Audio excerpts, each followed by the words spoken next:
everyone. Welcome to your episode 255 of the At Percussion podcast. My name is Ben Charles. Today's date is September 27th, and we'll be releasing this episode on October 29th. Joining me today are my co-hosts, Karli. Hey, everybody. Ksenija Komljenović. Hey, Ben. And as always, Cangelosi. How's it going, Casey? Hey, how's it going, buddy? And we have a special guest co-host today. Brian Nosny is joining us yet again. Hi. Welcome, Brian. And as I mentioned, today's episode is being released on October 29th. So just a few little news items on what happened in history on October 29th. In 1969, October 29th, the New York underground newspaper Rat became the first publication to compile various Paul is Dead clues, which Casey reported on, I think, last episode when Casey trolled me a little bit. In 1978, Rush released their album Hemispheres, but possibly more significantly than that, in 1957, Bobby Helms recorded the song Jingle Bell Rock. And then in 2000, no one laughs, sorry. That was my attempt to reverse troll Casey. And then the big news item I wanted to share from history on October 29th, in 2004, George W. Bush announced his campaign song. His campaign song was Still the One by the band Orleans. And there's an interview on the website songfacts.com with John Hall, who's the writer of that song. And John Hall says, "So I was upset. I happened to see it on TV the first time they announced it. I was watching Lou Dobbs, who was on CNN at the time, and he said, 'We're going to Columbus, Ohio for the unveiling of the Bush-Cheney 04 campaign theme song.' And there was President George W. Bush with the confetti coming down and hands up and the V salute for victory, and our song, the Orleans original master, blaring out of the speakers. My wife Melanie and I, our chins dropped to the floor. When we picked them back up, I started making phone calls and checking with people to see if anyone had given permission. It turned out no one had been asked for permission." So Casey reported about this like a week or two ago about how, political campaigns sometimes use songs without asking for permission. And then the interesting thing I found about this with John Hall, the Song Facts reports everything George W. Bush supported, war in Iraq, drilling for oil, climate change denial, was the polar opposite of what John stood for. So he ran for Congress. Jackson Browne teamed up with Dar Williams and Pete Seeger for a series of benefit concerts to raise cash for his campaign, and John won, taking office in 2007. So that's an interesting follow-up to Casey's little thing about how campaign music. I think it was Karli's thing, actually. And Karli's thing, sorry. Yeah, no, that's all right. And it was John McCain and the Foo Fighters. Yeah, that's right. I was just editing that episode, and yeah, that's amazing that this is that common. Yeah, and I found it so cool that literally sitting on his couch that day watching that inspired him to get into politics, and he ran for Congress and won. So that's what happened in history today. Now is time we are going to welcome our guest, Shawn Lafrenz. Shawn has been the Senior Marketing Manager of Band and Orchestra Products for Pearl Corporation of Nashville, Tennessee since 2007. In his current position, Shawn oversees the product development, artist relations, and marketing of all Pearl concert and marching percussion products, Adams Musical Instruments, Pearl Flutes, and Adams Marching Brass Instruments in the United States and Canada. Shawn also, in 1996, founded the percussion specialty retailer, The Percussion Source, and he also has a rewarding career as a freelancer in the Nashville area. So welcome, Shawn, to the podcast. Hey, thank you for having me. It's a pleasure to be here. So, Shawn, I wanted to ask, just to get us started off here, because I'm sure we have some people that are interested in a career in the percussion industry, that maybe you could shine some light on this, because it's something I've always been confused about. Pearl is a Japanese corporation, correct, that makes drums mostly, I think, in Taiwan. Adams is based in Holland, and then there is Pearl USA, who you are affiliated with. So how does all this international networking work? Right. So Pearl itself, Pearl Musical Instruments, is the parent company. And this is maybe one of the first times to maybe bring this up. Pearl is actually still a family-owned private company in Japan. Started in 1946. So next year will be the 75th anniversary of Pearl. That company started there, added a factory in Taiwan in the 70s, added another factory in China in the 2000s.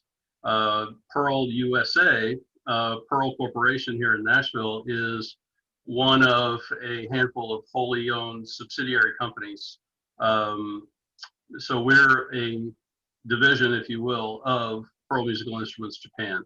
So yes, it is a Japanese company distributed through its own wholly owned subsidiaries like Pearl Europe, Pearl USA, Pearl Latin America, Pearl Japan, Pearl China, but then through about 80 plus other distributors throughout the world.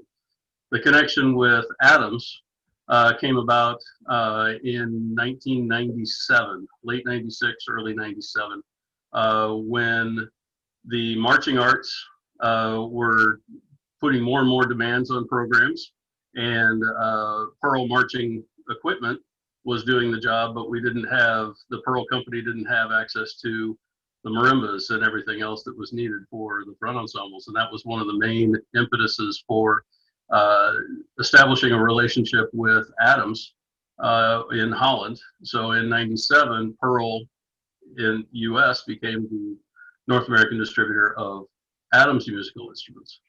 And so there's a lot of connections there. Adams is its own company, distributed in the US. Pearl Japan is also the Adams distributor in Japan. But there are different distributors in different parts of the world. So not everywhere does Pearl and Adams fit together. But in the US, they fit together very nicely. So the companies seem like one. We work together very closely to make sure that there's a seamless connection and we're not overlapping on products to create confusion. But yeah, it's a complex system built up over decades, but it seems to work well. So far, so good, right? Are your marimbas generally better than marimba ones? This is a question from Karli. Is that an official question? Yeah. My unbiased opinion is absolutely. Oh, okay. Yeah, that came in earlier. Yeah, I'm sure. Yeah. I'll steamroll Casey here and mention that Shawn was actually very courteous in our email exchange getting booked for this episode. He was like, I don't want this to come off as an ad for Pearl Adams. Oh. I'm very cautious about that.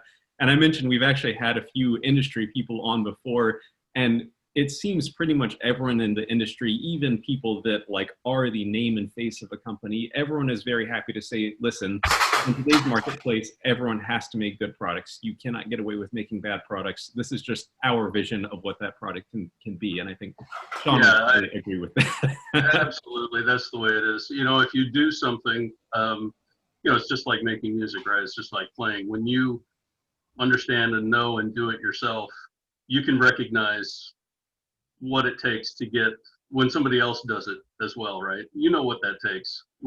Everybody has mad respect for each other. Franz has often said, Franz Winkels, the president of Adams, he's always said, go ahead and do something once, congratulations, do it twice or 10 times, good for you. Now do it 100 times, now do it 1,000 times. Those are different things. And when you have somebody that's able to accomplish something like that, you have to give them that respect, and everybody is deserving of what they're able to accomplish. I like the analogy you made to players. You see great marimba players that, pat each other on the back, and it's not that they're saying, Nancy Zelsman isn't saying I'm better than you, she can recognize other great players. Well, I had a question in front of you. What's that? She doesn't say that in front of you, but I'm sure. Later. Well, I had another question. A while back, we had Lee Howard Stevens on, and actually, I think it might have even been a different podcast. I heard Lee talking about this, but he said that the American drum companies like Rogers and Slingerland used to be king. And when you look at old Buddy Rich videos and Gene Krupa, you see these American brands. And then I think he said the 70s is when the Japanese companies like Pearl and Yamaha came in, and the sort of American arrogance, they said, we're Rogers, we'll never fail. And then Pearl and Yamaha came in with great products that undercut them on price. Shawn, could you talk a little bit about that history a little more in depth? Sure. Well, it's not quite as cut and dry as that, I would say. Nothing is simple. Um, if we go back through like the Pearl history, specifically, I'll speak to that side of it. Uh, from 1946, when Katsumi Yanagisawa started the company, April 2nd, 1946, in a little garden shed kind of thing. This is immediate post-war Japan, and so you have obviously a lot of hard work going on there. So near what is Ueno Park now in Tokyo, he had a little garden shed, and he was collecting metal parts as he could, and actually started making music stands. That was the Pearl product that got started. And then by about 1957 or so, the company had grown. They were already making concert drums, marching drums. They were making timpani. They were making Latin percussion instruments within 10 years. So by about 57, his son joins. They start an export department. So from about 1957 onwards, you start seeing Pearl actually as a company making drum sets and drums for other brand names. So Pearl at some point was making over 30 brand names that you would recognize, like Apollo and Maxwin and all these other things. So there were a lot of it's what's called OEM, or open-ended manufacturing. They were making things. It was a factory, but they were making things, and they were being presented and sold as other brand names. It wasn't until 1966, I believe, that you actually saw the first Pearl branded product. So for 20 years, Pearl had been manufacturing drums and percussion, and a lot of people actually were playing Pearl drums, and a lot of people got their start, their beginner drum sets and things starting on what would be Pearl drums. And let me see here if I've got a list. Some of those other names like Speedfire, Westbury, Royce was another name, Crest, Apollo, Arbor, IR, Dixon, CV700, that was a big name for a long time. Dixon, and other things too. Olds band instruments. Mark II was a brand. Holton used to sell drums. That's what's now famous for French horns.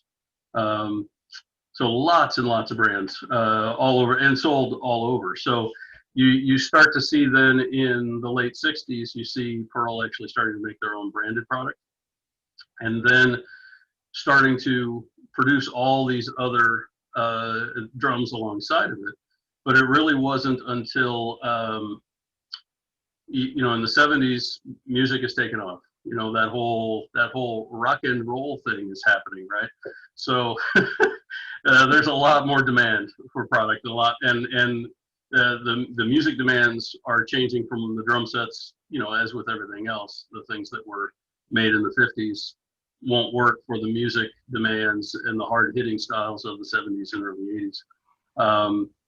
So that's when they opened another factory in Taiwan, and it wasn't actually until 1980 that you actually saw the now famous Pearl export drum set that you can find pretty much in any corner of the world at this time. It became crazy. So yeah, there was that period when the Japanese manufacturing, much the same way that Chinese manufacturing now, but it was during that post-war, and in the 60s, as things were coming through, 50s and 60s, there was an efficiency and a cost advantage with the Japanese makers. And it wasn't that they were, there wasn't anything necessarily intentional about it. Their business was just growing so quickly, it became what everybody was wanting. And yeah, the American companies had to try to compete, and some did and some didn't. So I think the word Ben used was undercutting. I mean, that sounds pretty intentional, right, Ben? Is that Casey's just trying to start some of these. That seems I mean, pretty- yeah, like the idea I of wasn't here at that undercutting. point. There wasn't any of that as far as I mean, that it's goes. like undercutting is just like that's what you do in business. You try and make a better product for a cheaper price. And what I'm just trying to embarrass you, Ben. You know, we know. I know. That is one strategy. You can also just make something really good and offer it to people too. Well, in this, let me understand. So, like, if I wanted to start a drum company, but all I know how to do is, make a shell, and I know how to drill shells and layer shells and lacquer shells and finish shells, I might hire a company that makes lugs and rims and throw-offs, and I mean, you would outsource all those things, and it sounds like Pearl did a lot of that for a lot of different companies. So, I mean, Pearl supported a lot of companies. I mean, aside from themselves. Yeah, Pearl was the company that actually did all of that stuff. The metalwork, the shells, the finishing, the boxing, the actual manufacture. Yeah. Particular strength. And to this day, Pearl is still the world's largest percussion company. And that's hard fought over 75 years, not just that didn't happen overnight by chance. There's a lot of hard work and sweat and tears in making that happen worldwide. So Well, I remember, I mean, since I was a kid, just Pearl, drum sets on my walls, cut out of magazines. It was like, here's the Tama section, here's the Mapex section, here's the Pearl section. I mean, there was always just a huge Pearl section. I mean, Pearl was always in the forefront, Yeah, it was. I heard a statistic while I was in the retail end of things that at one point in the 80s, there was some. I have no idea where this information came from, but this is one of those anecdotes that sticks with you that the total sales of drum sets worldwide, that over 50% of the time any drum set was bought new or used, it was a Pearl kit. And that's probably a Pearl export. I mean, there's just a massive demand that the Pearl export just was in the right place at the right time to meet. And it became a major force for sure.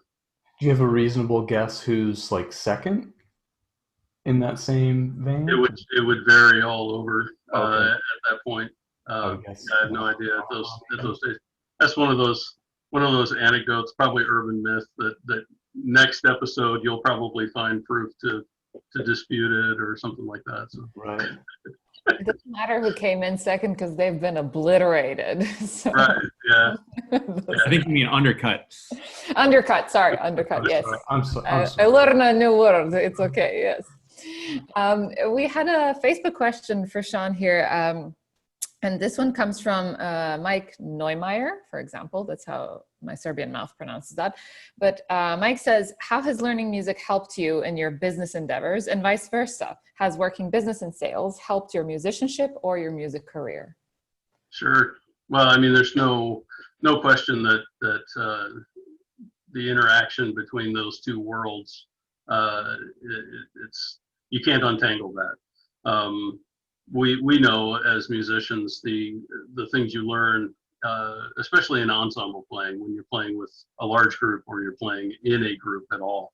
The interpersonal skills you have to have in order to make that work. You have to be prepared and come to the table with what you're responsible for. There's no difference between, notes on drums and, the next business meeting. You have to come prepared. You got to be ready. People are expecting you to do your thing. So there's a lot of crossover. As I was coming through school and really getting into the music retail side and the gear side of it, I was at University of Iowa when I was still working in retail. That was what I was doing to get through school, was playing and working in the shop, and I was struck with how similar the sales process is to teaching. And when you're teaching, and I was teaching private lessons, and obviously having gone through a lot of those things, when you're teaching somebody, you're trying to get through to them maybe a particular concept or idea or some sort of breakthrough. And as a teacher, you have to say that 3 ways, 4 ways, 10 different ways before there's finally that aha moment when it clicks. And you have to keep trying to, kind of find out what are the barriers to this person understanding what we're saying. How do I probe a little bit deeper to understand why they're not wanting to do this? Or, am I just completely wrong? Let me reevaluate. Maybe it's not this. Maybe I need to address some basic fundamental thing over here. The sales process and the business side of it is exactly the same as breaking through to somebody on some sort of musical concept as well.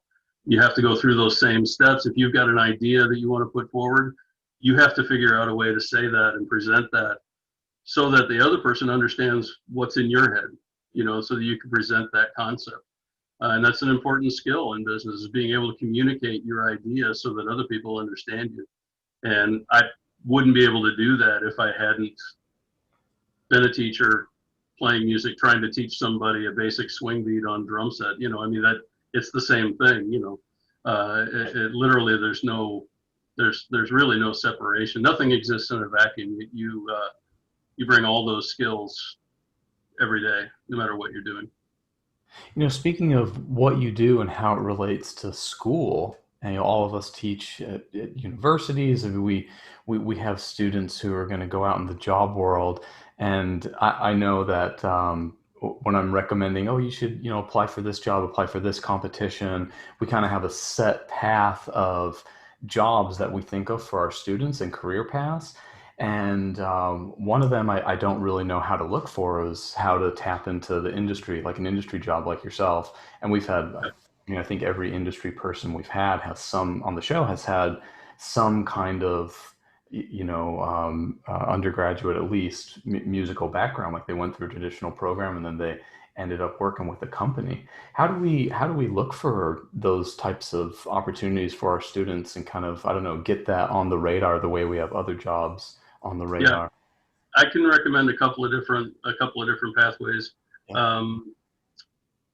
A lot of music stores and that music retail experience will be needing informed help, be it in the repair area, being in the teaching area. A lot of full-line retailers especially will have lesson studios in their stores. That's a great way for students to just get a feel for what that environment is, and just, doing the teaching thing. They're maybe helping somebody with a very basic beginner year 1 how to hold the sticks player.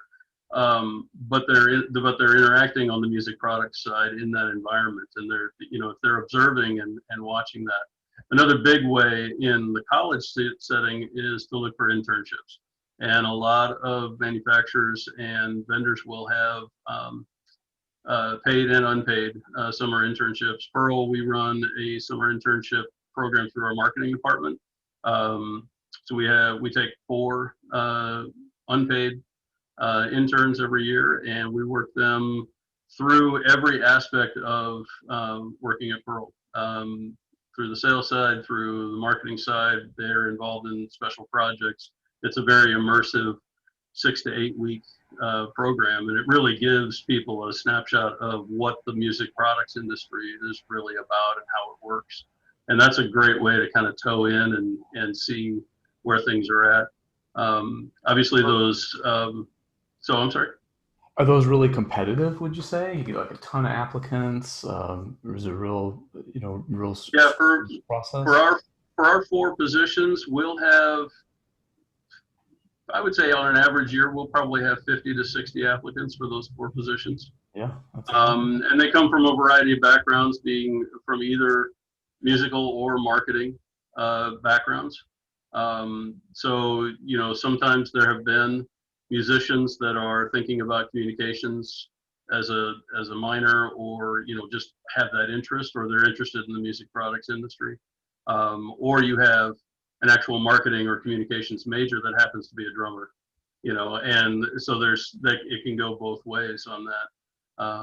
But yeah, it's very, very much about bringing that creative and communication skill to the corporate world, and that understanding of what's needed on the music product side. We always talk about, it may sound a little trite, but being able to walk the walk, right, and walk the talk.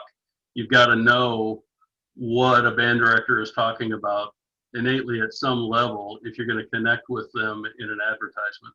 You have to understand that environment. You have got to be a part of it, and having had experienced it in order to understand what's important for a teacher in middle school versus a college professor when you're talking about product differentiation. So having people involved in the music industry that have experience in teaching and playing obviously is very important, because it helps connect the products and understand what's important to who we're trying to present the products, and make them for. So absolutely. Well, and you have to know when the band directors don't know what they're talking about, which is more common. Well, it can be, sure. I mean, a clarinet major who is now running a high school band program could be, completely underwater. They may just not understand what the first step should be. So being able to assess that and go, okay, hang on, let me throw you a lifeline here. Let me connect you with somebody. Let me find a few things here for you, and that can be invaluable. And of course, as a brand, at some point, you want to have the music happen. You want to make something successful. Nobody wants anybody to fail, so everybody pitches in, and it's all hands on deck when somebody is obviously waving the flag. Everybody pitches in to help. So that's a great thing about this industry. I'm gonna have to put it. Here's another Casey fire I'm putting out that he just tried to start. I think that every the clarinet player that's now directing a high school band, they know what the problem is. They just might not be able to know how to articulate it. Absolutely. And so, my percussion section sounds bad. What do I do? What they really mean is I don't know how to put a drum head on, something like that. And I think that goes even further if you've worked in that role, that it's a pretty common thing that a high school band director that's a non-percussionist can't change a drum head, something like that. So yeah, absolutely. I mean, and it's no fault of theirs. I mean, a first or second year teacher just getting started in the program is going to have a lot more questions than that same clarinet playing band director 10 years later or 15 years later. They will have acquired the skill set and know where they need to ask for help and how to get that help by the time that's done. So band directors, that's just one little microcosm of the number of people that don't have enough help to make music a happy, fun, and exciting thing for young players, especially. That's a challenging position to be in, and it's something that everybody has to be unified in supporting. I think, if we're honest with ourselves.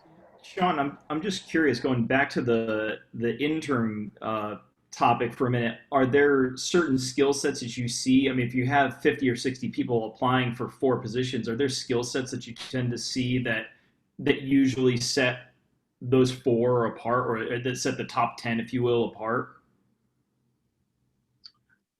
I would say people that, it's no different than a lot of other job applications. It's those other experiences.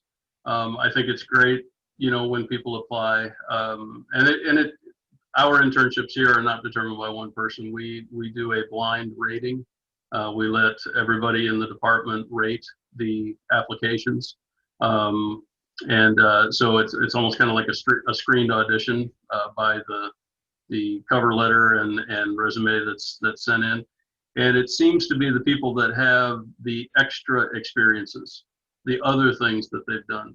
I think it's great when somebody applies and they were the section leader in their band, and they played here and here, but this isn't a music job.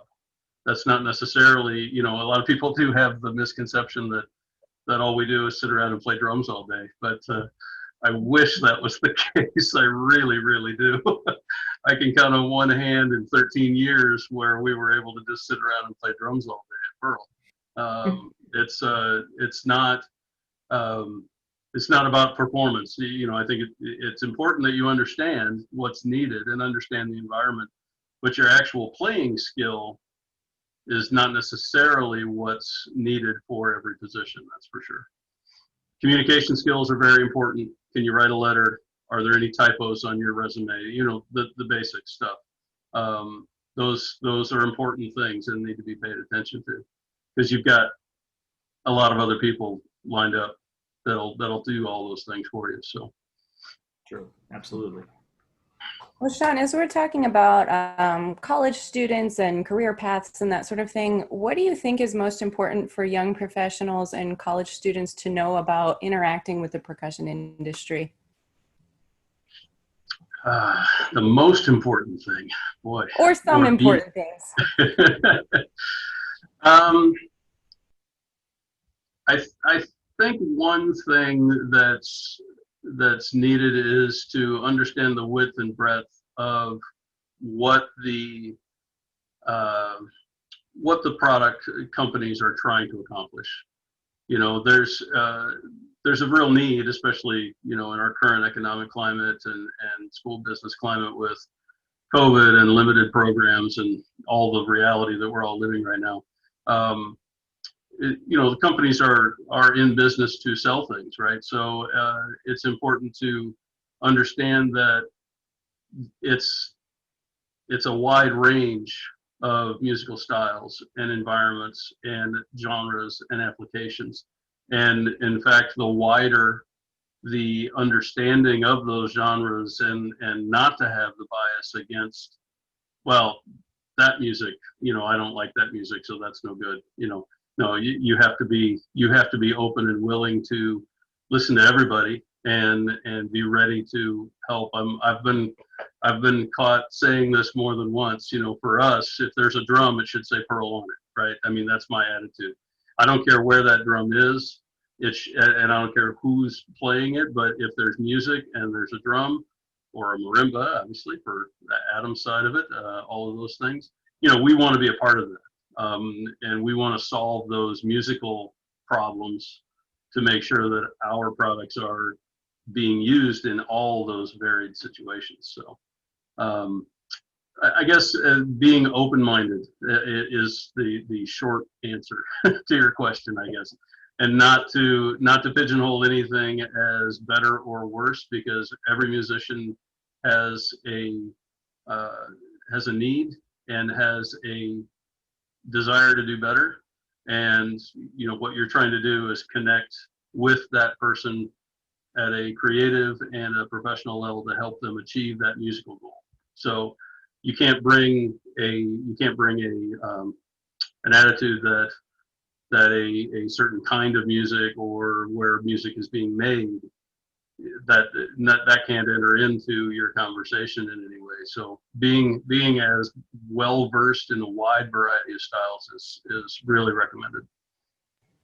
Sure, absolutely. Diversity of styles, and I'm sure also, I mean, the customers, people that buy drums, it's not just the elite performers or even music majors or professionals, you know, is like some people it's a hobby, it's, you know, a pastime, it's, you know, and that's, absolutely, I'm sure, a huge proportion of probably mostly not the elites, actually. Right, right. And we get so caught up, I think, in our bubble of university and conservatory trained musicians. Sure, and on the music product side, sometimes the person you're talking to isn't even the musician.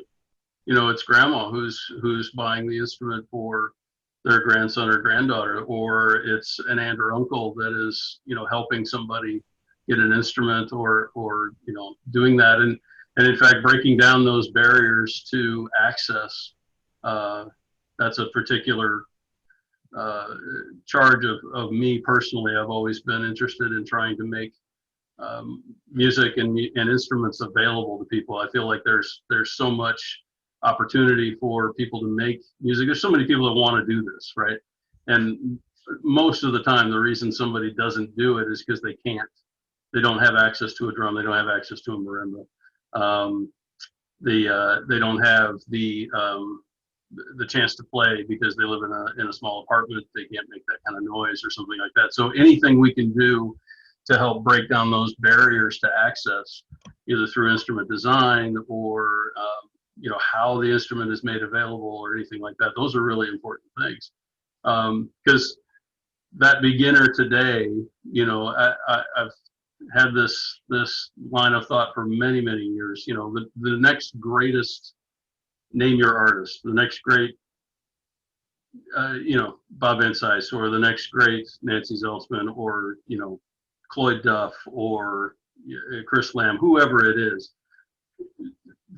She's out there. She's just 9 and she needs a marimba, right? I mean, that's the reality. We've got players that we all want to hear, because we understand that is what makes the world light up. I want to hear that person. But if I can't get her that marimba, maybe she'll never get that spark, and we're all a little bit less for that. So anything we can do to help make that possible should be a part of our everyday, and we try to do that as much as we can. Absolutely. Well, and one other thing I've been thinking about so much during the pandemic is it's shining a light on the issues we have as percussionists in education, especially like students having an instrument at home. If they're stuck at home for 2 months or 6 months, as the case is for a lot of people, depending on where you are, and it might be a year, having access to an affordable, decent quality instrument is amazing, and not everybody has it. So we appreciate the work that you all are doing with the Adams Academy instruments. And yeah, I mean, even down to those bell kits, any instrument versus no instrument, right? I mean, even those bell kits, which are really hard to listen to. There are some fundamental problems with those old, the steel bar things in terms of a really enriching learning experience. But they do accomplish some important basics and some important fundamentals in education and teaching. And even something like that is still an important thing. And even, the Malletstation, our electronic controller, has really sort of bridged a lot of those gaps in unintended ways. For that same reason, it's relatively low cost in comparison to a lot of other things, and it's something that people can do in relative silence in an apartment through headphones, which addresses a lot of issues in when people are all tied up together, and we're in close living situations, and we don't have access to those 5-octave marimbas anymore. Those tools and those kinds of instruments can really help bridge that gap and open new pathways for people. So that's exciting. It's really exciting and fun to see. Shawn, another role that you have is in artist relations. And my question then goes towards how do you get to decide and pick who your next artist is? Is this a person that you have on your map for a while because they've won competitions? They, of course, are a stellar artist themselves, but then do you get a recommendation? Is that what you're looking for? Should they just approach you if they're interested, if they love your instruments? How does the process work? Can you tell us for those young, ambitious ones? Yeah, it is I would say there's not one answer to this, because there are different kinds of artists, and some people are on the list for different reasons, and I'll try to explain that. Yes, of course, the artist program is fundamentally a part of our marketing efforts, right? When we come out with something or we're talking to somebody, almost the immediate first question is, oh, who's playing? So when we have top world-class professionals playing the instruments, and we can say, well, go listen to Dennis Chambers, go listen to Nancy Zelsman, go listen to Ji Hae Young, go listen to Tom Freer, go listen to, name it. And that helps, that's shorthand for, if it's good enough for them, it'll work in your situation. That's the fundamental reason for that. However, there are more than just one kind of audience that you're trying to reach. And we have to have different levels of artist support. Certainly an artist like like Ray Luzier, who plays with Korn, has completely different needs than Brian Nosny. Full disclosure, Brian's an artist, Pearl Adams artist. You know, so it's you know, even though Brian in his head thinks he's just as good as Ray Luzier and deserves everything that Ray They're fairly similar. Brian can play most of those Korn tunes, I'm pretty sure, and knows most of those. Unheard of. But I think, you know, but obviously there's a different set of needs, and people are in different points in their career, and so establishing a relationship is often more important than what the person is necessarily doing, because you know, what happens 5 years from now is potentially what makes the relationship that you've built for 10 years really blossom and become something that everybody goes, wow, that's amazing.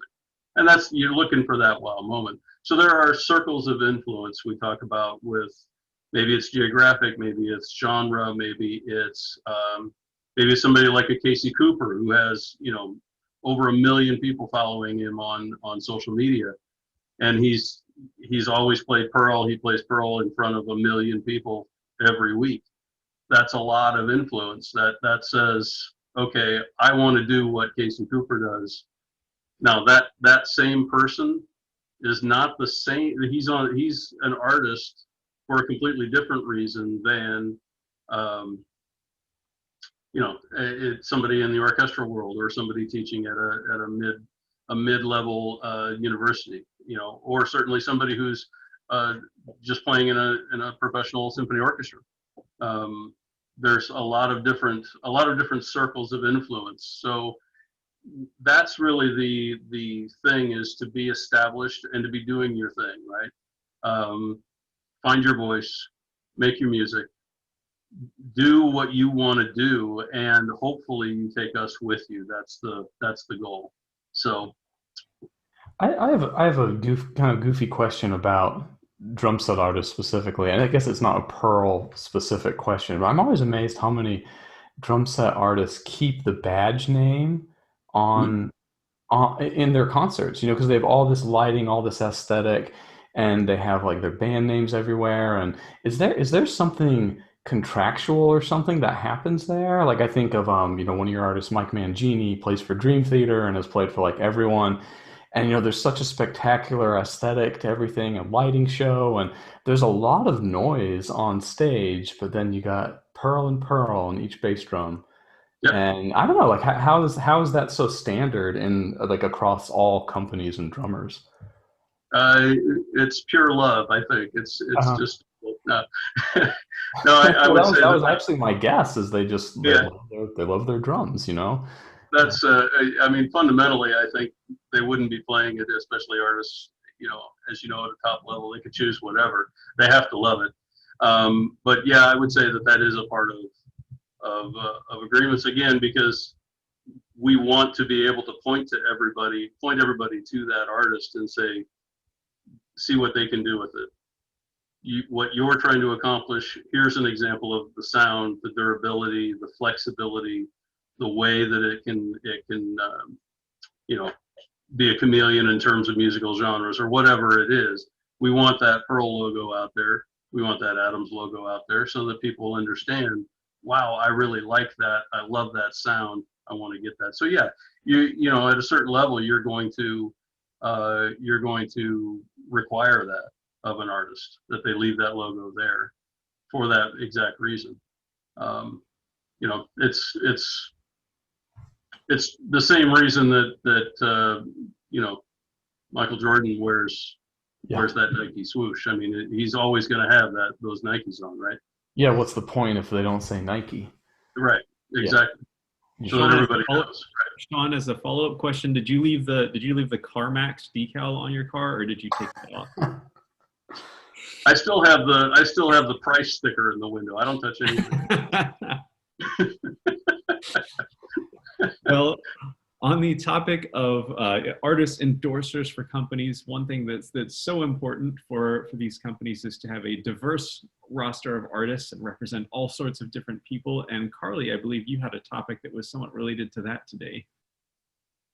Yeah, we've talked some about accessibility and diversity, and that's a nice segue to our topic today. So I came across an article on Cornell University's website about some changes that have been made in recent years to their music curriculum, and also what some of the response has been from students.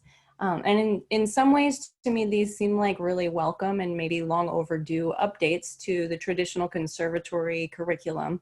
But there's another part of me that wonders, what are we leaving out when we make these changes, which can just open up a whole other can of worms. And I think this was so thought-provoking to me right now because of the times we're living through. In one way or another, we've had time and space to reconsider and think about some of the ways we live and we work and create music.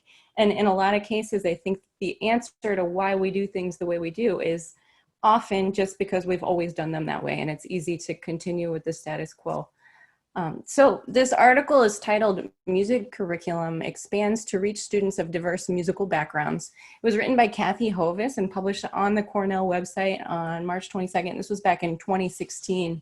And basically the changes that have happened at Cornell include revamping the traditional music theory and history classes that would normally be, I think, 4 semesters of each there, to focus on more experiential learning, more interaction, and also to include more diverse musical traditions and styles than just focusing on Western art music.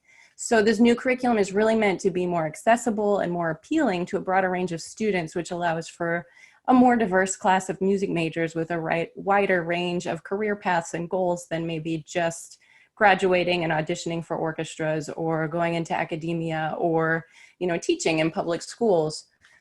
So the new curriculum is meant to be more inclusive, allow students to pursue concentrated study and careers, not just in performance or musicology or music history, but also different cultural studies, ethnomusicology, fields that relate music with technology, and those types of business-related careers too. And also something to consider, a lot of the music students at Cornell, and I think a lot of these Ivy League programs are also double majoring. And some of these, it gives them a little bit more flexibility to be able to draw connections between music and their other fields. So one example of a new class in Cornell that was established when they made these changes is the Elements of Music class, which on the surface probably you would expect to be like a typical music theory, introduction to music theory kind of course. But this one emphasizes experiential learning, and they do activities like using a monochord to learn about the calculations of, finding pitches with mathematical ratios. So they learn about history of music notation by examining actual medieval music books, which is a lot more hands-on than probably most of us reading about it in the grout. And they've done Twist and Sweat to the Oldies exercise video to talk about and think about how music relates to dance and fitness. So probably out of the box compared to what most of us experienced in undergraduate music history classes and theory classes.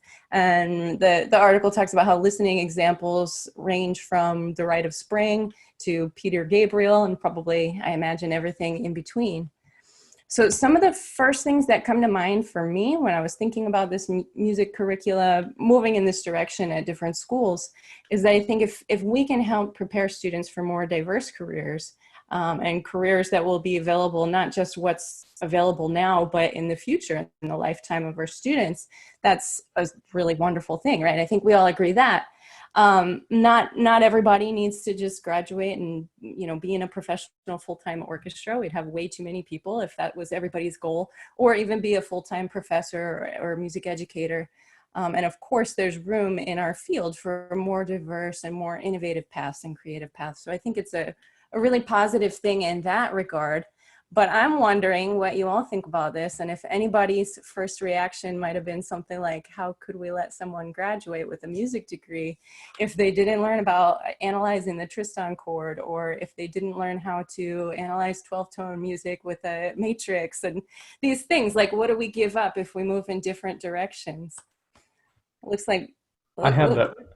I had that reaction a little bit, but this article is not very specific, like what they'll leave out, I think. And also, I think the thing that kind of bothered me was, I think there's a lot of straw manning right here. It's like setting up how other classes supposedly are not, and saying, oh, we're this way, we include this, and we're going to include that. And I'm thinking, wait a minute, my traditional theory course that I took included all that stuff. I mean, you could have a debate over how much weight to put in what area. Or there's one quote in here that's saying, instead of teaching people that classical is all written and jazz is all improvised, I'm paraphrasing, it's like, wait a minute, I've never heard anyone tell me that. Like, I've been teaching music for forever now. I've gone to school forever now. Like, no, nobody in jazz improvisation class, we had to transcribe a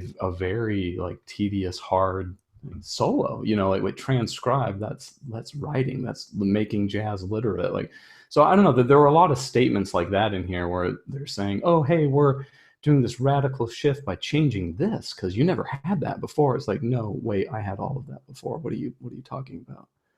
I will say, for me, one thing in particular that sticks out to me is, I think Casey kind of touched on this, is like what career path, I guess, are we aiming these students at?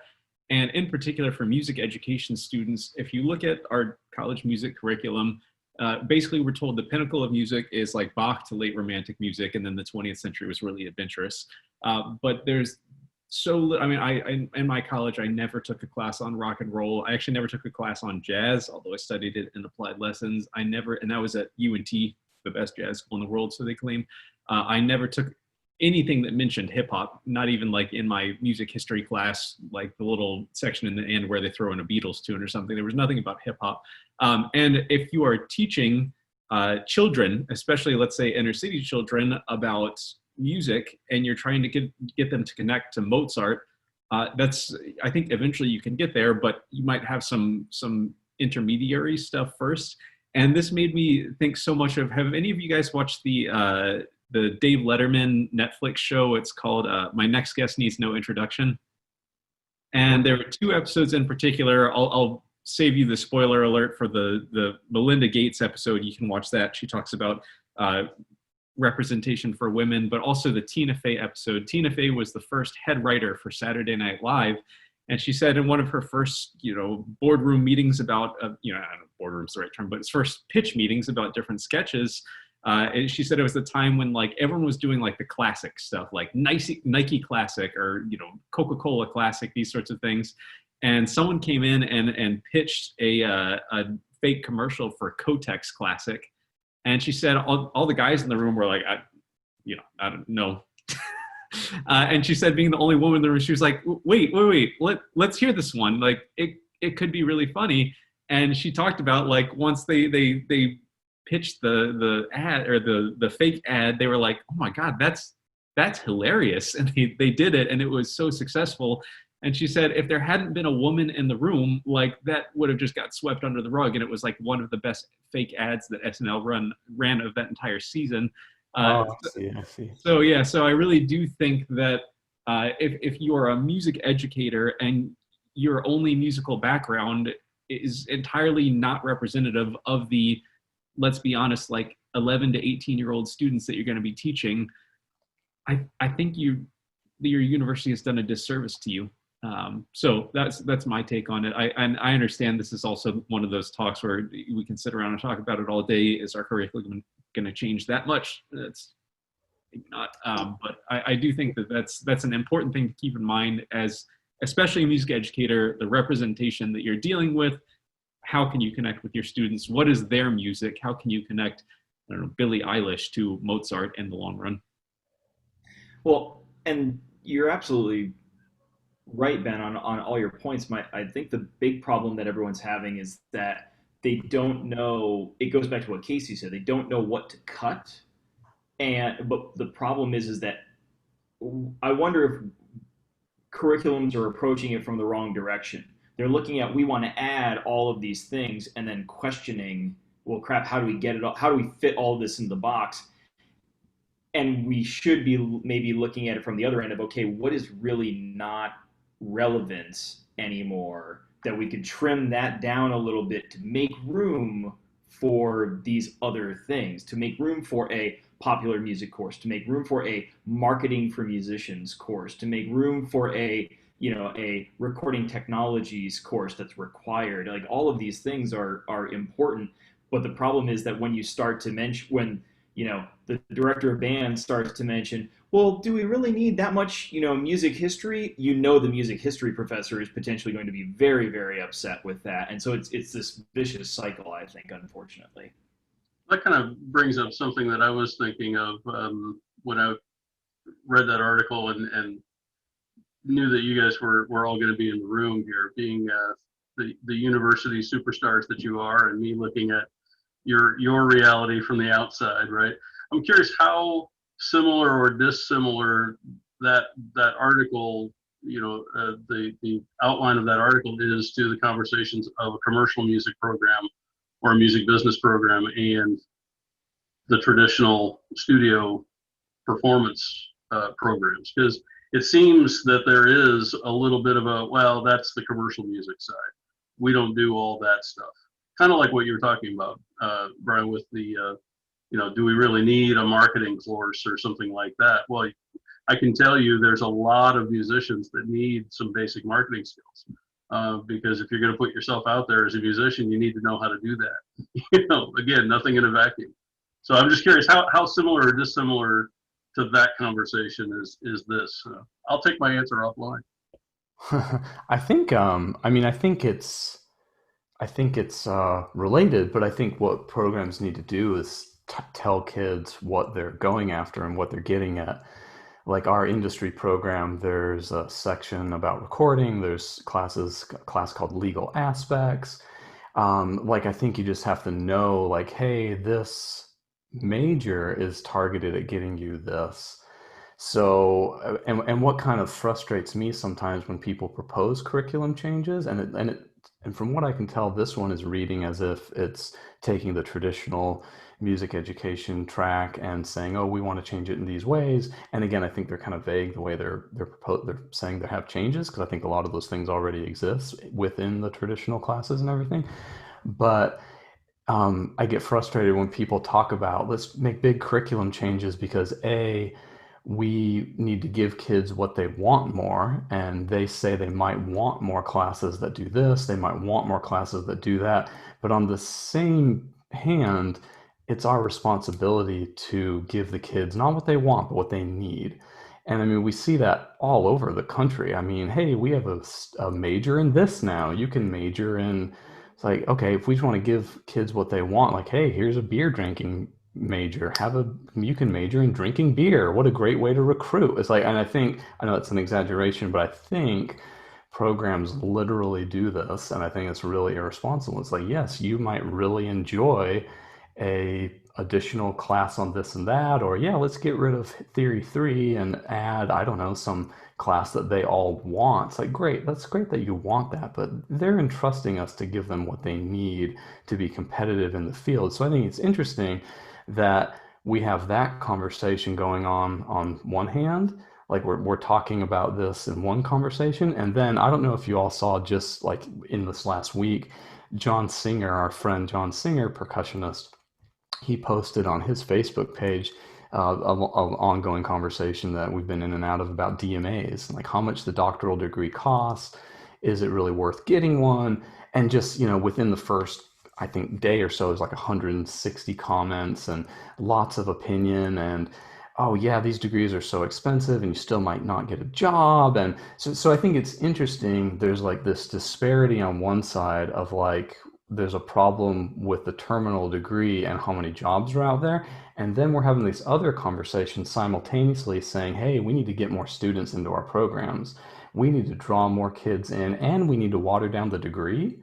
It's like, wait a minute, if we're diluting the degree and like possibly making them less competitive, and I know arguably they would say, no, we're making them more competitive because we're getting them these additional skills and stuff.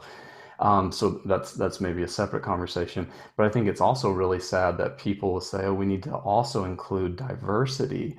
So we're going to try to get a more diverse student population by making our degree more appealing and possibly easier, so we can get people from different places and of different disadvantages and stuff like that.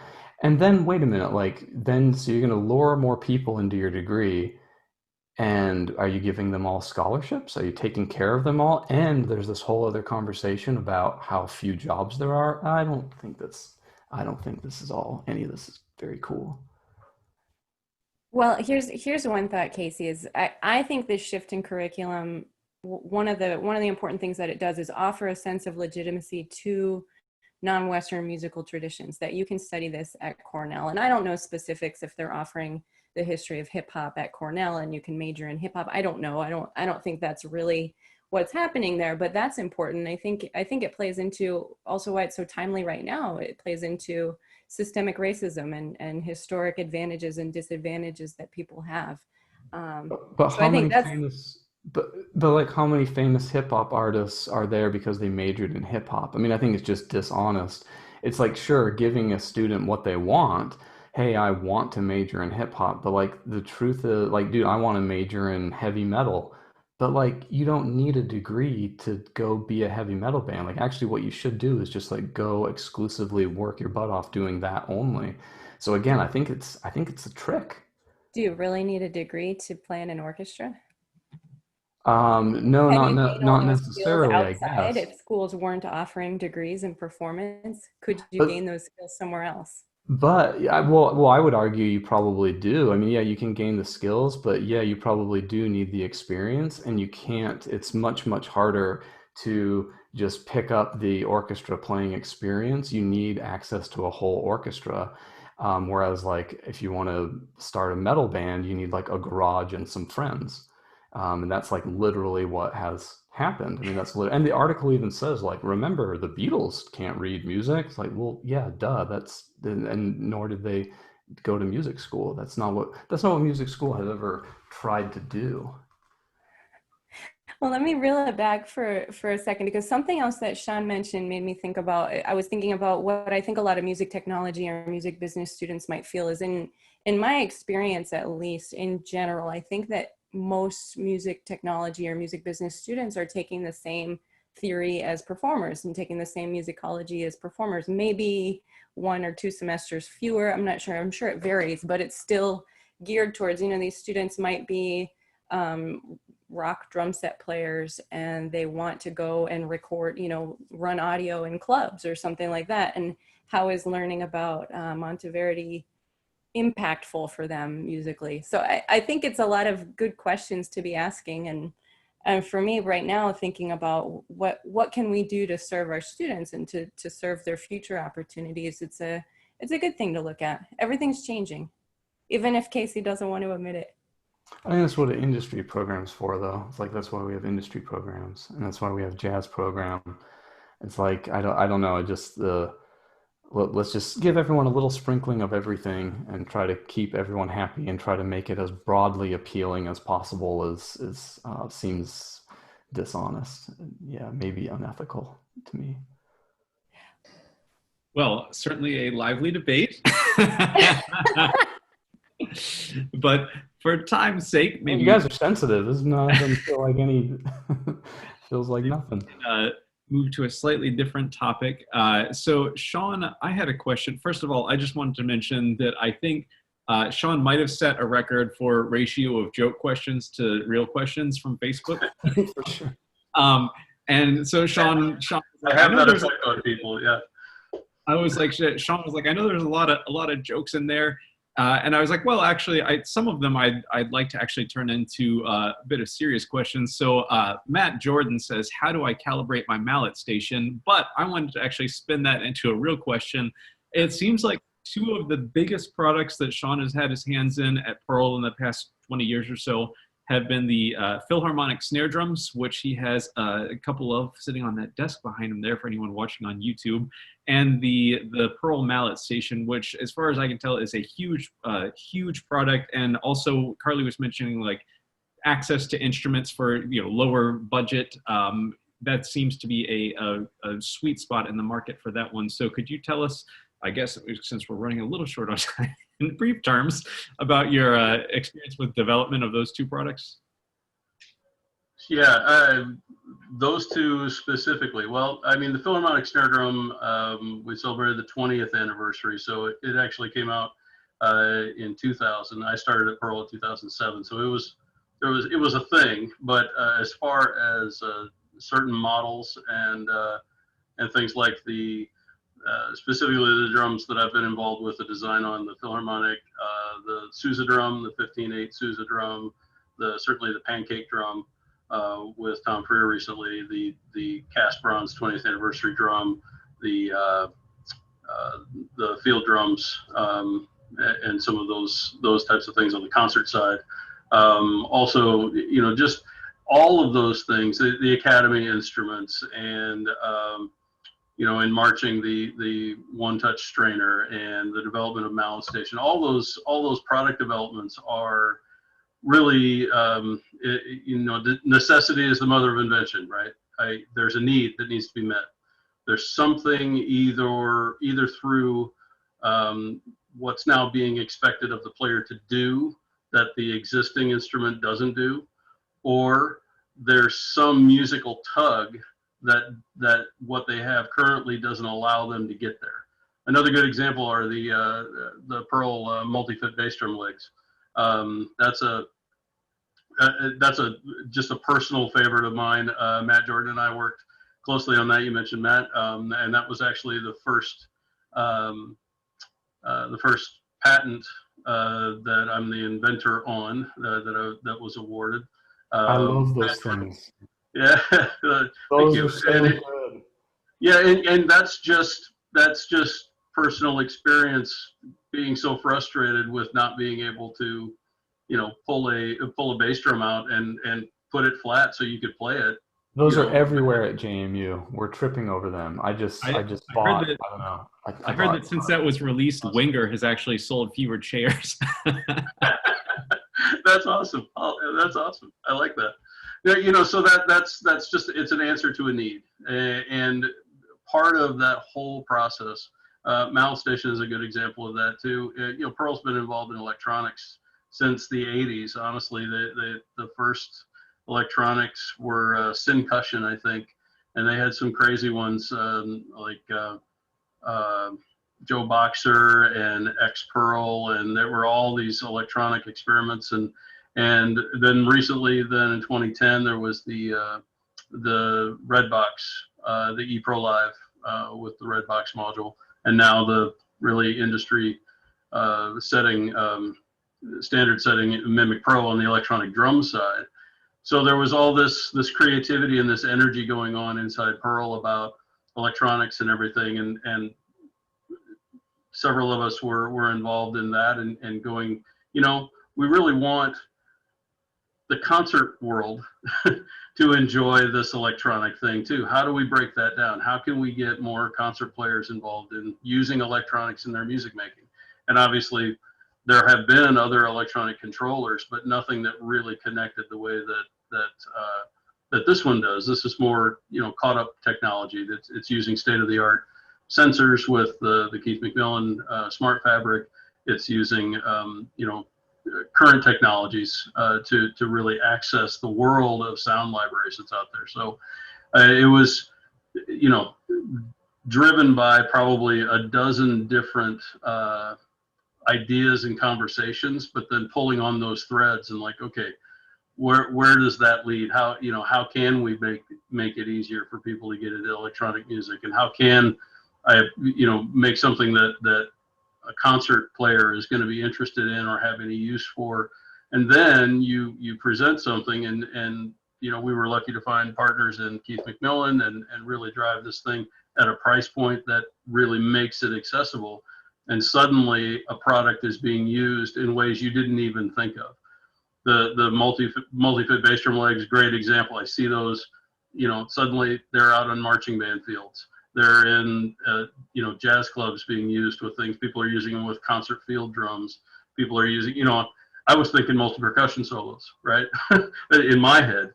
I'm sure everybody else was thinking, but suddenly you have this thing, you're like, oh, that can hook on here. I want to use it like this. And great ideas are like that. And you pull on those threads, and sometimes it unravels, and sometimes you find out you're connected to something even bigger. So that process of development. You could lock a steering wheel with them. That's true too. Yeah. You know, You those can old. protect yourself on a late night walk. You can do a number of things with those. Well, you mentioned the whole necessity is the mother of invention, and Casey and I were both wondering about this actually, especially with the Philharmonic drums. In the bar talk, there's a lot of like turning the snares on and off. Have you ever considered making like a foot pedal where you turn, God, help us. turn the snares on and off? That was done. That was done. I don't know if you've ever seen it. Oh, can we talk about that for like an hour? Go to the old Kohlberg catalogs. There was a cable hi-hat connection to a snare throw, so you could control your snares on and off. Yep. But it's Kohlberg, so it probably costs like $3,000. Well, D-marks in the day, right? Cool. Good to know. Casey's probably glad to hear about that one. Oh, good one, Ben. Yeah. Today's Rose Casey Day. I'm so mad that you didn't like laugh or react more on my today in history thing. But anyway, He wasn't listening. we had 2 other Facebook questions I wanted to make sure we got to. One is from, I apologize if I butcher the name here, Yusuf Sharonik. And he says, what is the most important thing you learned from Tom Davis at Iowa? Okay, so first off, if you don't know Yusuf Sharonik, go find out. Ethos Percussion, one of the best hand drum players on the face of this earth, and a good friend. He and I were actually in school together at Iowa, so he's a couple of years ahead of me. So I love that question, though. Yusuf, hey Yusuf, I hear Tom Davis's voice in my head all the time. And you know, you've all had a great teacher in your life that has made that kind of impact. But Tom Davis had a voice very similar to Casey, actually, deep and just very FM radio all the time, very soothing. Hey, what do you think of that, Ben? Hey, Ben, take that, Ben. Yeah, Ben already said that with Christopher Dean. So he had a very calming and his demeanor was very much about just approaching things very openly, just the way that he approached things. But I hear 2 things in my head all the time from him. One is on time is a half hour early. That was rule number 1 for all percussion majors. And the other thing that just sticks with me all the time that he said was, well, if you want to get better at something, you have to practice. You have to do that. If you want to get better at tuning drums, guess what? You actually have to practice tuning drums. You want to get better at sight reading, you have to practice sight reading. It's not just going to automatically happen. If you want to get better at marketing, you want to get better at making web pages, you want to get better at biking or running or something like that, there's no secret here. You have to practice that. And you have to allow yourself the process of practice. You have to allow the mistakes. You have to know that you're just not going to be able to do it the first time. You have to go through the process. And that his voice is in my head all the time with that. You want to get better at that, but you got to go practice. That's it. Isn't it amazing? Like blatantly obvious advice, but in the hands of someone you like really admire. Just hearing like someone who you really, really admire and look up to say like, "Oh yeah, you gotta practicing is important." You're like, that's suddenly so profound. Right, and realizing that you have to, you as John Wooten is famed for saying, you've got to slow it down, you've got to break it down, so that you can throw it down. There you go, John. I owe you $5. So I'm gonna edit that out, John. Sorry. Yeah. Okay. But that's the point. If you want to get this section better, you've got to stop and practice that section. You've got to do these things. You have to go back to the fundamentals. I remember also just learning the totality of the piece. There's a good story. Steve Schick is also probably the famed graduate of that program with Tom Davis.